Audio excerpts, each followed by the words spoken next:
to the COVID challenges.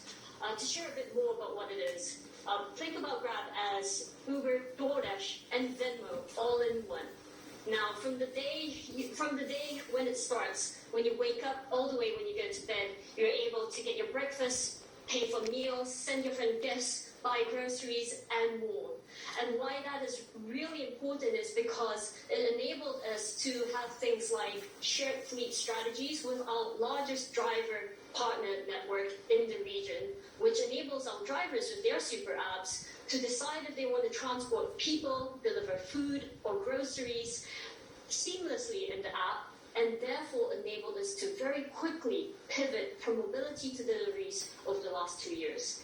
Now, with this super app strategy, we're very confident that we can continue to serve the needs of Southeast Asia's users and our partners, despite whatever challenges COVID continues to throw at us. All right. Still, though, losses widened to $988 million in November for the third quarter. Revenue also declined slightly. When do you expect Grab to become profitable? So a bit of context, a large portion of the last quarter's results were because of non-cash expenses. There were more than $700 million of it, much of which will actually no longer be required with the de-SPAC that we just went through. Now, for us, the other important thing is that growth and profitability are not mutually exclusive. And you've seen that consistently from us over the past few years, where we've consistently developed very high top-line growth while also making very significant progress on our bottom-line profitability. For example, our mobility segment is already segment EBITDA positive with market-leading margins. Our deliveries business, which is a very young business, only 3 years old, also is EBITDA segment positive for the various markets that we have.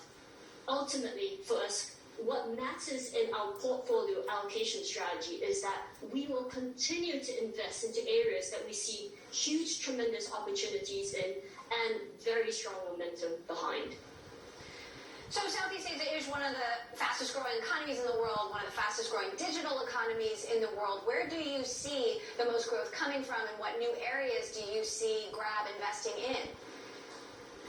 A great question. So the two key areas that we're very excited about, the first of which we endearingly call ACE, or anything you can eat.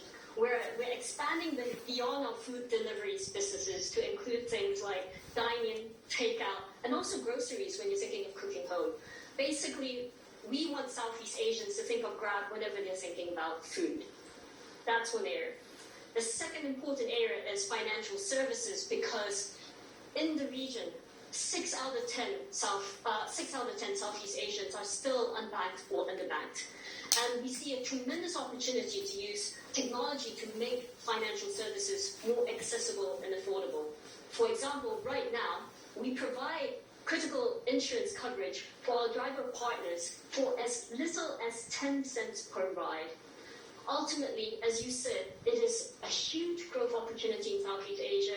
Our core businesses alone have a total addressable market of $180 billion by 2025, and that doesn't even include our newer growth areas and investment areas like digibanks and groceries.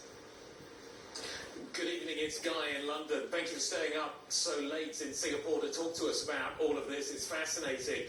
Emily and I were talking to Uber a few days back, and Dara was talking about his latest idea, which is to look at the logistics industry, basically creating a marketplace for drivers and trucks, etc. I'm wondering if that's an area that would be of interest to you as well in your region. So for us right now, what we have is the largest driver delivery network in the region. And that to us is the logistical backbone for Southeast Asia that we believe can continue to support the e-commerce growth that the entire world is seeing. So for us, it's very much still focused on our driver partners and delivery partners. And we look forward to seeing what Dara continues to build as well. Hui Ling, hi, it's Alex here in New York. Emily mentioned and asked about the resurgence of the new variant, Omicron, and I wondered if you could give me sort of what you're noticing on the ground. Are people staying at home more? Are people going to work more? Can you give me an idea of how the chessboard is being set right now? Alex, it's a great question, and to be honest, it's a bit too early to tell. We ourselves have not seen any particular changes yet, but the days are, just early. So maybe over the next few weeks, probably some of these trends will start to become live. What's Grab's strategy in Indonesia, Huiling? This is obviously a huge economy, and you've got GoTo there, established homegrown tech competitor. What is the plan to take them on? So Indonesia is our most competitive market, and it's a market that we actually entered relatively later. At the same time, we are already the leading category leader in the market in all of our core businesses: mobility, deliveries, and e-payments.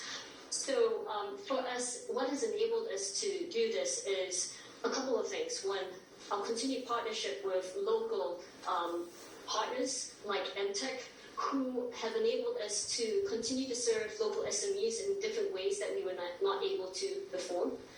Two, our continued partnership with our local government partners. For example, during COVID, when things were very dire, we, together with the government in Indonesia, actually set up more than 50 vaccination centers to try and encourage recovery. And this is really important to us because, one, when the country is doing well, we do well, and if there's anything that we can do to build this continued trust that we already have with them, that will always bode well short-term and long-term. Beyond that, I think our deliveries market and our category leadership there is a really important one that we're going to continue investing to and that we're quite excited about.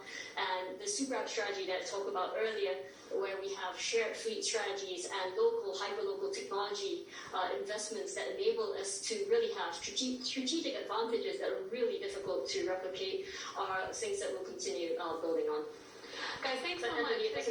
So we have to leave it there, but that was a really great conversation. We very much appreciate it. Huiling Tang, Grab co-founder, thanks a lot. Bloomberg's Emily Chang, thank you as well. We appreciate that. Grab stock now trading at 10.56 at 11.01 was the SPAC IPO price. All right, well, we are 1 hour into the U.S. trading day. Powerful rally right around the heights of the session. Bloomberg's Abigail Doolittle is